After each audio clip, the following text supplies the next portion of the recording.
Mines మీద ఇచ్చారు ఆయన పాపం శ్వేతపత్రం. చంద్రబాబు నాయుడు గారు మైన్స్ మీద శ్వేతపత్రం ఇచ్చేయండి అంటే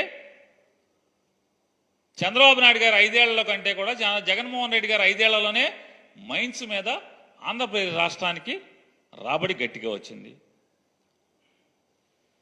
రాబడి గట్టిగా వచ్చింది కదా. మరి ఎవరు సమర్థవంతమైన ముఖ్యమంత్రి? అనుభవం ఉన్నటువంటి 40 ఏళ్ళ ఇండస్ట్రీ, 14 ఏళ్ళ అనుభవం ఉన్న మీరు సమర్థమైన ముఖ్యమంత్రి?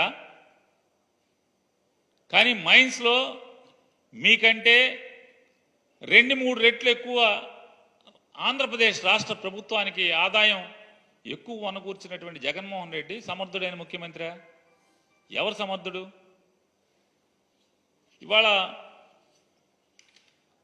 ఈయన సమర్థత జోలికి వచ్చి చూస్తుంటే మనం చంద్రబాబు నాయుడు గారి సమర్థత చూస్తే 40 ఏళ్ల ఇండస్ట్రీ, 14 ఏళ్ల ముఖ్యమంత్రి, జగన్మోహన్ రెడ్డి గారినేమో ఇష్టారాజ్యంగా నోటికి వచ్చినట్టు బూతులు తిడుతూ శ్వేతపత్రంలో 4 అబద్ధాలు, 10 జగన్మోహన్ రెడ్డి గారిని బూతులు తిడతాం. ఇదే కదా శ్వేతపత్రం అంటే? తిడతమే, జగన్మోహన్ రెడ్డి గారిని తిడతమే కదా. ఏంటయ్యా వీళ్ళ పరిస్థితి అంటే, ఈ 40 ఏళ్ళ ఇండస్ట్రీ, 14 ఏళ్ల అనుభవం అని చెప్పేటువంటి నారా చంద్రబాబు నాయుడు గారు బడ్జెట్ కూడా ప్రవేశపెట్టలేనటువంటి దుస్థితి. ఆంధ్రప్రదేశ్ రాష్ట్రానికి 2024-25 సంవత్సరానికి, ఆర్థిక సంవత్సరానికి బడ్జెట్ కూడా ప్రవేశపెట్టలేనటువంటి దుస్థితిలో వీళ్ళ అనుభవం ఉంది. ఎందుకు వచ్చింది? మీ అనుభవం దేం చేసుకుంటాకి? ఏమైనా అక్కడికి వచ్చిందా? బడ్జెట్ ప్రవేశపెట్టలేని పరిస్థితి కదా మీది.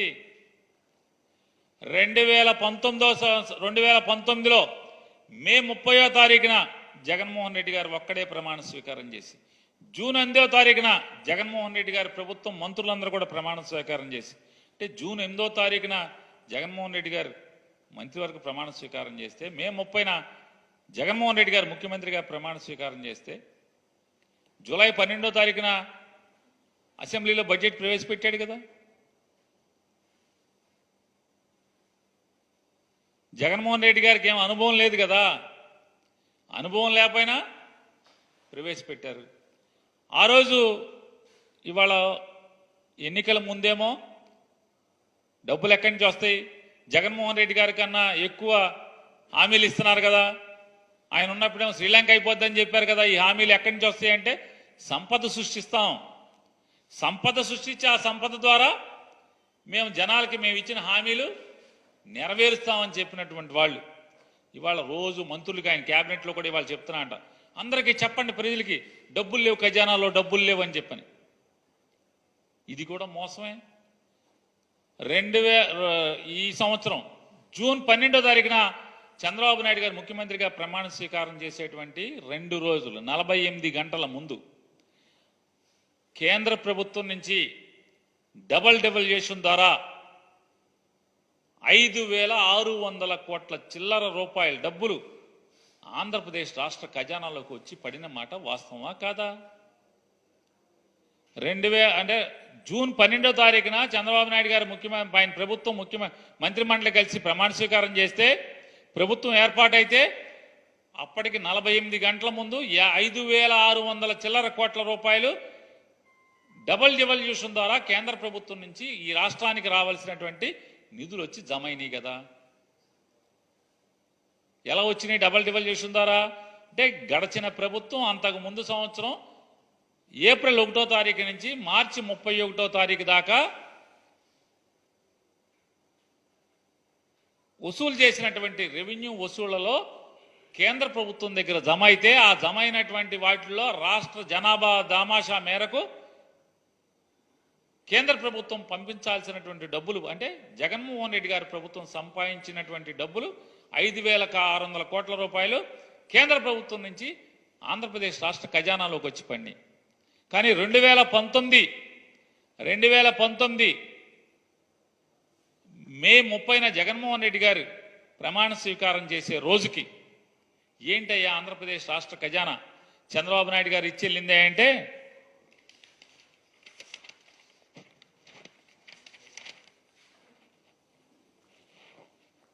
ఇది నారా చంద్రబాబు నాయుడు గారు జగన్మోహన్ రెడ్డి గారికి అప్పచెప్పినటువంటి ఖజానా. ఆయన ప్రమాణ స్వీకారం చేసే రోజుకి ఇది ఎవరండి? సాక్షిలో కాదు, ఇది రామోజీరావు గారి పేపర్. ఇది డేట్ కూడా చెప్తాను. గురువారం మే 30, 2019. గురువారం మే 30, 2019 ఈనాడులో వచ్చినటువంటి అచ్చు అయినటువంటి వార్త ఇది. ఖజానాలో ఉన్నవి 100 కోట్లే. ఈ నెల ప్రభుత్వానికి అవసరమైనవి 5,000 కోట్లు. ఓవర్ డ్రాఫ్ట్ సాయంత్రంతో జీతాలు, పెన్షన్లు, సామాజిక పెన్షన్లకు 1,200 కోట్లు అవసరం. ఇవాళ దాంట్లో క్లియర్గా రాశాడు ఏమని?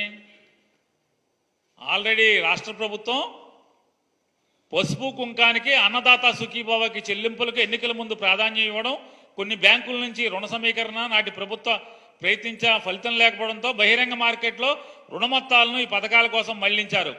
ప్రతి నెల నిర్దిష్ట గడువులోపు ఓవర్ డ్రాఫ్ట్ను సర్దుబాటు చేయకపోతే రెపో రేటు కన్నా అధికంగా వడ్డీ చెల్లించాల్సి ఉంటుంది. నెలలో నిర్దిష్టంగా కొన్ని రోజుల మించి ఓవర్ డ్రాఫ్ట్ ఉంటే రిజర్వ్ బ్యాంక్ ఎలాంటి హెచ్చరికలు లేకుండానే చెల్లింపులు నిలిపివేసే ప్రమాదం ఉంది. రాష్ట్ర ఆర్థిక పరిస్థితి చాలా కాలంగా ఒడిదుడుకుల్లో ఉండటంతో ఓవర్ డ్రాఫ్ట్ చేబదుళ్లు తప్పడం లేదు.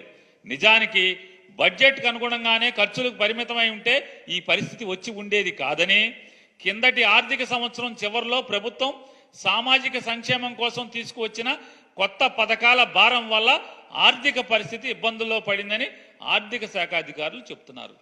రామోజీరావు గారు రాసింది 2019 మే 30న.